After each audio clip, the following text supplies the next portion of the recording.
Do you want me to comfort you or do you want me to be honest? Because this video is, I'm going to try to be gentle, but it's going to be a dose of honesty that I think a lot of people who consistently and habitually watch self-help content, hoping that it will change something for them, need to hear. I hate to break it to you, but you might be holding yourself back. There is one component, one critical component to whether or not someone sees improvement in their life, and that is they obligatory and annoying disclaimer, but I have to. I'm so sorry. I am not a therapist or a mental health professional or have literally any credentials of any kind. My content is a reflection of my experiences and own research. It is not and should never be considered therapy or medical care. Never disregard medical professional advice or delay seeking medical or therapeutic treatment because of something you heard me say or accessed through any of my pages. This video is supposed to give you a kick in the head that maybe you've been thinking about things in a way that are holding you back. That's it. Listen to your medical team, not me. Thank you so much. Let's continue. There is one component, one critical component to whether or not someone sees improvement in their life. And that is they have decided that they are done with their own nonsense. They're done with their own excuses.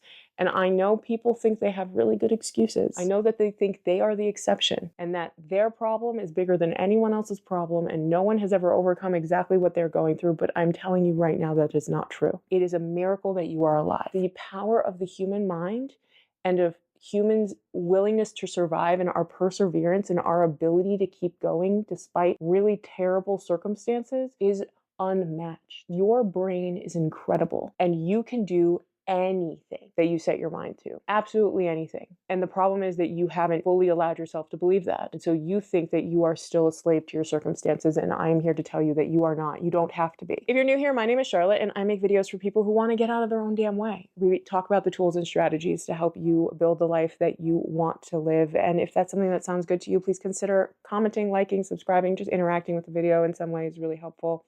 And I'm really glad you're here. I'm not a therapist or a medical professional of any kind.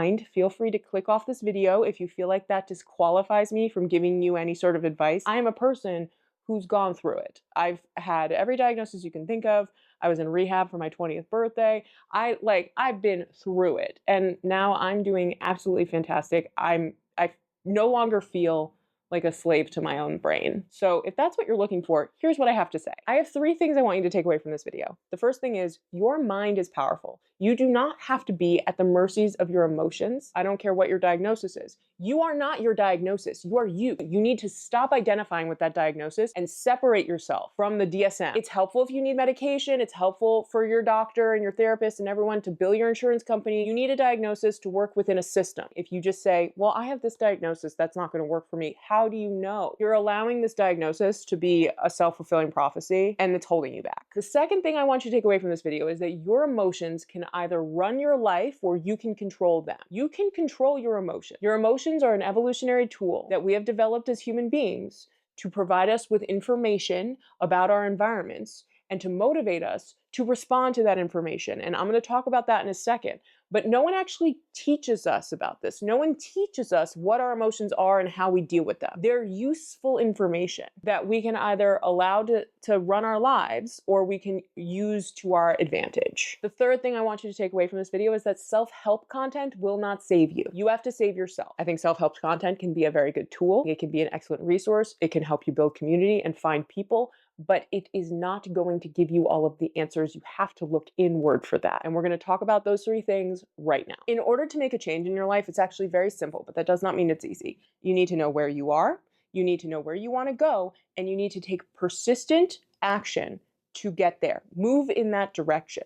The problem is most people don't know where they are and they don't know where they want to go. They are ambivalent about the motivations for changing because it is comfortable to be stuck. You don't have to think about the future. You're like, oh, my future's going to suck anyway. It doesn't really matter. I have misery to look forward to. And that may sound really weird, but there is this comfort in misery. The past year, I have seen exponential changes once I got out of my own way. Once I realized you're really mean to yourself. Why are you talking to yourself that way? You would never talk to anyone else this way. Once I realized you're making excuses. I realized realize you're brilliant in all of these other areas in your life. Why are you allowing your emotional regulation to be an exception? Why are you allowing your mood to be an exception? Why are you allowing yourself to fall short of your potential here? I had to finally be honest with myself that I was able to do this. And I've had a lot of diagnoses and I've overcome them by changing my willingness to try, my willingness to look at myself, be really honest and say, oh, okay, I'm letting that hold me back.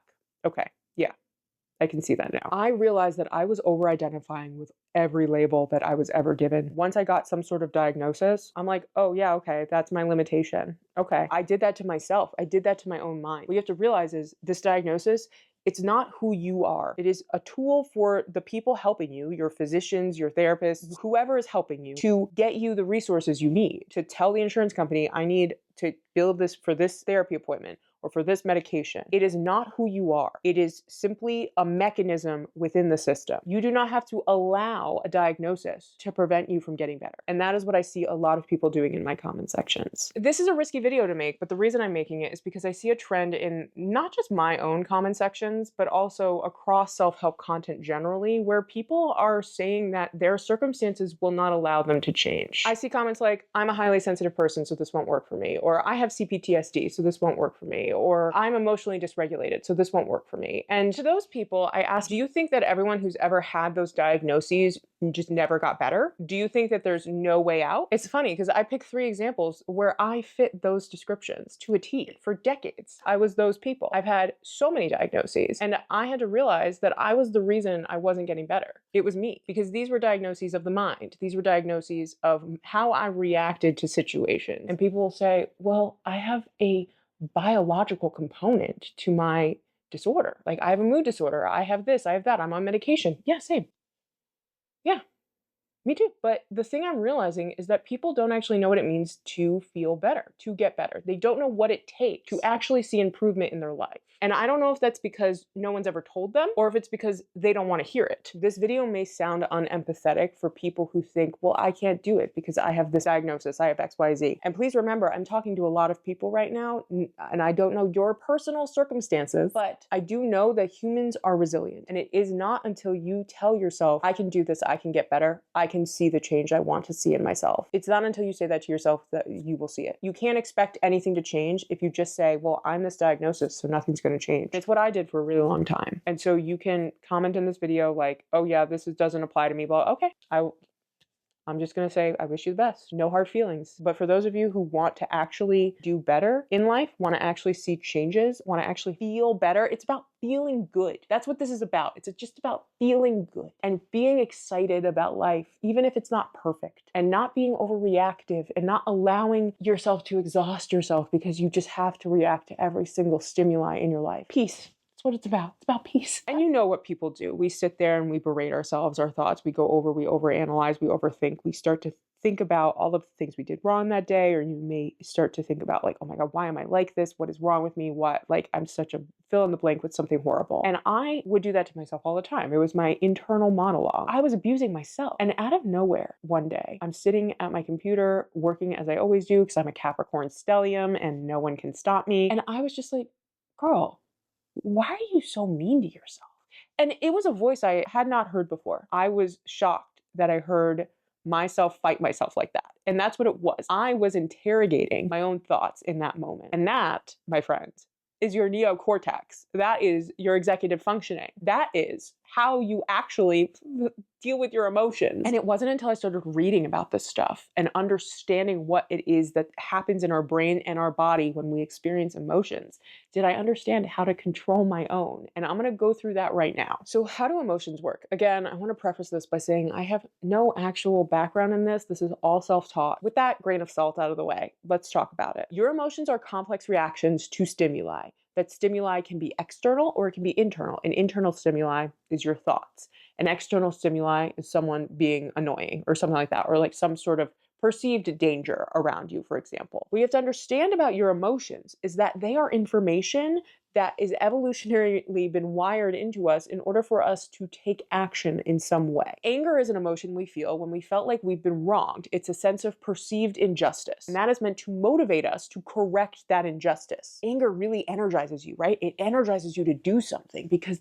there's a perceived sense of injustice. We have to fix it. We have to correct it. Anxiety or fear is meant to inform us that there is danger in the area, and so we either fight, we flee, or we freeze. It is meant to help us survive. It is meant to help us do something. It's information, and we feel it in our bodies in order to actually alert us to do something. And I say perceived injustice or perceived danger because we have perceived the stimuli that we are receiving. Everyone will react differently to everything, whether it is a thought or an external threat of some sort. The beauty of being a human being is that you can choose how to react because we have very powerful neocortexes that give us control over our faculties and our emotions. Our brains have the ability to be reflective about our experience. We do not have to act on instinct. We can stop ourselves from actually doing something based on an emotion, because sometimes that emotion is actually misguided and is not going to serve us. Okay. Are you kidding? That's unfair. She made those. I need to calm down. Everything's fine. Amanda. I'm an adult. Think about non-specific anxiety. Your body and your brain are freaking out when you have an anxiety experience, whether it's a panic attack or just like general anxiety. And your body and brain thinks there's a tiger in the room when there is actually no tiger anywhere to be found. And you can override your experience using your brain. It's not pleasant, it's not easy, but it is possible. We have the beautiful pleasure of being able to decide how we react to stimuli around us and to our emotions, because of our brains and our abilities to process emotions. And a lot of people who have experienced emotional dysregulation don't know how to do that. And you can learn. It is absolutely possible for anyone to learn this stuff. It may take some people longer than others. It took me a hell of a long time, but I finally got there. I go through it in pretty good detail here. You allow the emotion to work through your body, and you also cognitively work through it. You can choose to feel differently. The initial reaction, sure, maybe that's not something you can control as easily, though there are people out there who have gotten disciplined enough that they can control it. The point is, you have control over your brain. Now, obviously, I can't know everybody's circumstances and specific situations. Even if you have a diagnosis, though, most of the time, you can learn how to do this. Don't let your diagnosis control you. This is how you feel better. The last point I want to make in this video is that you need to stop depending on self-improvement content to save you. It will not save you. Only you can save you. I think self-improvement content can be helpful to an extent. It provides resources, it provides information. Depending on the type of content you're consuming, it can give you insight into yourself and help you find other resources that will help you further that insight. That's what I aim to do on this channel. Plant a seed in your mind of like, okay, maybe this is something that will help me. Like maybe let me try working on this, or that's an interesting term. Let me Google that and read more about that. That's what I want to do on this channel. But I worry that self-improvement content has not only made people fall into a rabbit hole of not understanding what exactly it is that will make them feel better in their life. They think that having a shiny car or getting all the money or all of these external things are going to fix their problems. They're not. They're going to temporarily cover up unpleasant feelings that you don't want to feel. If you get those things and you don't deal with the feelings underneath that you're trying to cover, you're never going to feel like you're secure in yourself. You're never going to feel that internal contentment you're seeking. I also want to point out to people when I see them falling into some traps, such as this video I did about the soft girl era, feminine, masculine, high value, all that stuff. That rhetoric is a marketing ploy to help you click. And if I use those marketing tactics, I would have much more people watching my channel. And I do have to use some marketing tactics to get people to click, but I'm trying to do this in a responsible way. I want you to be aware of what you are consuming, because it's only going to get worse, if that's the word for it. It's only going to get more intense. There's going to be more content pumped out more frequently with more sponsorships and more this and more that. You're not going to turn your phone off. It's going to be very difficult to pull yourself away unless you realize what's happening. When I see people commenting, this doesn't apply to me. Why did you comment that? Why did you feel the need to comment that? Are you telling me or are you telling yourself?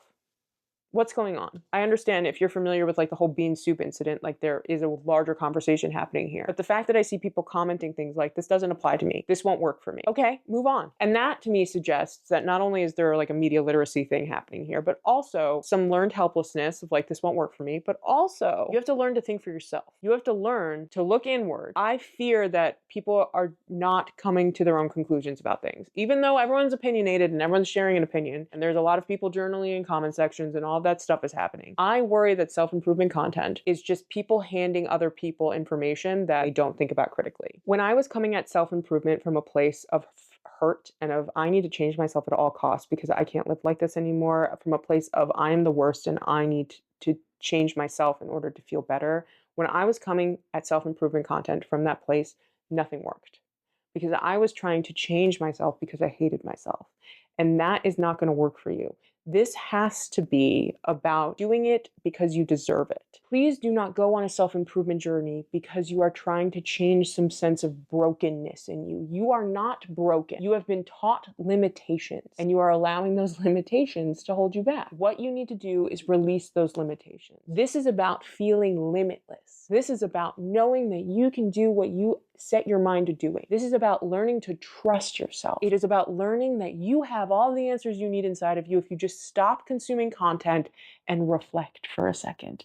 Think about your experience. Think about where you are in your life right now, where you are, where you're going, taking incremental steps to get there and being persistent about it. You have to figure out where you are. To bring it back to the thesis, this is about getting out of your own damn way. This is about you recognizing where you are limiting yourself and where you are not taking responsibility for yourself. You have to allow yourself to finally feel good. You have to allow yourself, I don't deserve to feel guilty. I don't deserve to talk to myself this way. I don't deserve to allow these emotions that are taking up my energy and cognitive space in my brain. I could be solving world hunger right now.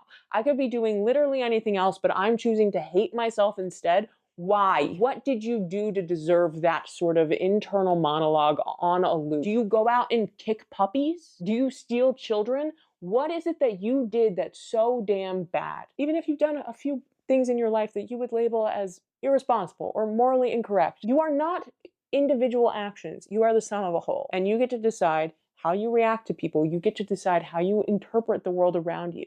And you get to decide your internal emotional experience. Do not let it control you. Thank you so much for listening to getting to the end. I trust that this video has found you at the perfect time.